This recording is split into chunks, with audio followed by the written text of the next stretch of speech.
कुलदीप यादव के बल्ले से लॉन्ग ऑफ पर चौका निकला और कोलकाता के ईडन गार्डन्स पर तिरंगा लहराने लगा। गुरुवार को यह दृश्य जैसे ही उभरा, इस बात की उद्घोषणा हो गई कि भारत ने श्रीलंका के खिलाफ न सिर्फ दूसरा एक दिवसीय अंतर्राष्ट्रीय क्रिकेट मैच जीता है, बल्कि सीरीज पर भी कब्जा जमा लिया है। नमस्कार, आप देख रहे हैं न्यूज बाइस्कोप और मैं हूं राकेश रंजन। भारत और श्रीलंका के बीच दूसरा वनडे इंटरनेशनल कोलकाता के ईडन गार्डन्स में गुरुवार को खेला गया।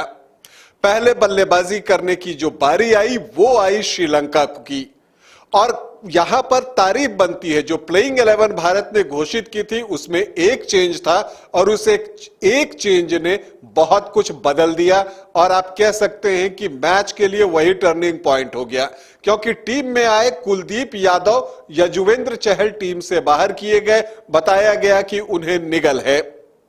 हालांकि श्रीलंका की शुरुआत अच्छी नहीं रही थी और अविष्का फर्नांडो जल्दी ही सिराज के शिकार बन गए थे, लेकिन दूसरे विकेट के लिए एक अच्छी साझेदारी जो है वो कुशल मेंडिस और डेब्यूटेंट नुवानिन फर्नांडो के बीच हुआ। लेकिन यहीं पर एंट्री होती है कुलदीप की, और कुलदीप ने आते ही जो गेंदबाजी की और जिस तरह से जो उनकी गेंदें जो बाहर की ओर निकलती हैं, वो चाइनामैन बॉलर हैं, लेकिन जो गेंदें उनकी गुगली होती हैं, मतलब बाहर की ओर निकलती है, उसे पढ़ना श्रीलंकाई बैटर्स के लिए खासा मुश्किल रहा। और उन्होंने कुशल मेंडिस को एलबीडब्ल्यू आउट किया। गेंद बाहर की ओर निकली, वो अंदर की ओर खेल रहे थे, पिछले पैड पर गेंद लगी और अंपायर ने उन्हें एलबीडब्ल्यू आउट करार दिया और दूसरा विकेट गिरा और मैच भी बदल गया। और यहां से अगर आप देखें कि 102 पर 1 से देखते ही देखते श्रीलंका की टीम 126 पर 6 हो गई। मतलब कि 24 रनों के दरमियान श्रीलंका की टीम ने 5 विकेट गंवा दिए और यहीं से मैच पूरी तरह से भारत की गिरफ्त में चला गया। ये जो कह सकते हैं कि जो 17वां ओवर से जो 25वां ओवर का जो खेल हुआ, वो पूरी तरह से मैच को भारत के पक्ष में करने में कामयाब रहा, और यहीं पर भारतीय टीम ने श्रीलंका पर दबदबा बना लिया और इस दबाव से श्रीलंका के लिए निकलना संभव नहीं हो सका। हालांकि कुछ स्कोर करते रहे, बैटर्स आए, उन्होंने थोड़ा थोड़ा योगदान दिया। एक बार टेलेंडर्स फिर से भारत के सामने खड़े दिखे। हसरंगा ने 17 गेंदों पर 21 रन बनाए। इसके अलावा करुणारत्ने ने 17 रन बनाए।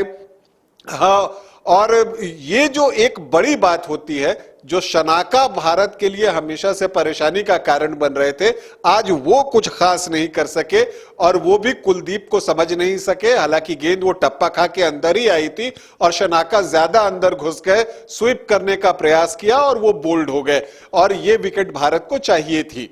तो ये हुआ। और जो बातें हमने मैच से पहले की थी कि जो भारत को कुछ गलतियां सुधारनी थी, जिस पर हमने बातचीत की थी, उसमें एक ये था कि जो चीजें आप अच्छी कर रहे हैं वो तो करते रहिए। तो भारत ने आज वो अच्छी चीजें की हैं। गेंदबाजी की मैं बात कर रहा हूं, और जो मिडिल ओवर्स में विकेट लेने की जरूरत थी और जो स्पिनर्स जो है वो प्रभाव नहीं छोड़ पा रहे थे, आज स्पिनर्स ने वो प्रभाव छोड़ा। कुलदीप यादव ने 51 रन देकर 3 विकेट लिए, और यहां तक कि अक्षर पटेल ने भी अपने 5 ओवर में सिर्फ 16 रन खर्च किए, तो 4 विकेट स्पिनर्स के नाम रहा। तो ये आप कह सकते हैं कि स्पिनर्स ने अपनी भूमिका के साथ न्याय किया। उमरान एक बार फिर से मिडिल ओवर्स में विकेट लेने में कामयाब रहे और यह भारत के लिए बहुत ही शुभ संकेत है। सिराज वही उसी तरह की एनर्जेटिक गेंदबाजी करते हैं और कमाल की गेंदबाजी की, और उन्होंने भी 3 विकेट लिए। उमरान को 2 विकेट मिला। इसके अलावा जब पारी खत्म हुई श्रीलंका की टीम जो है वो 40वें ओवर में ही आउट हो गई। पूरे 50 ओवर भी नहीं खेल सकी 215 रनों के स्कोर पर। और जब आप 50 ओवर नहीं खेल पाते हैं तो वही होता है जो कि गुरुवार को हुआ। भारतीय टीम की भी शुरुआत हालांकि अच्छी नहीं रही और रोहित शर्मा सिर्फ 17 रन बनाकर पवेलियन लौटे। 33 रनों पर भारत का पहला विकेट गिरा और देखते ही देखते भारत के भी 3 विकेट तुरंत गिर गए। लेकिन रोहित शर्मा, विराट कोहली और शुभमन गिल, ये तीनों ही जो है वो आउट होकर पवेलियन लौट गए।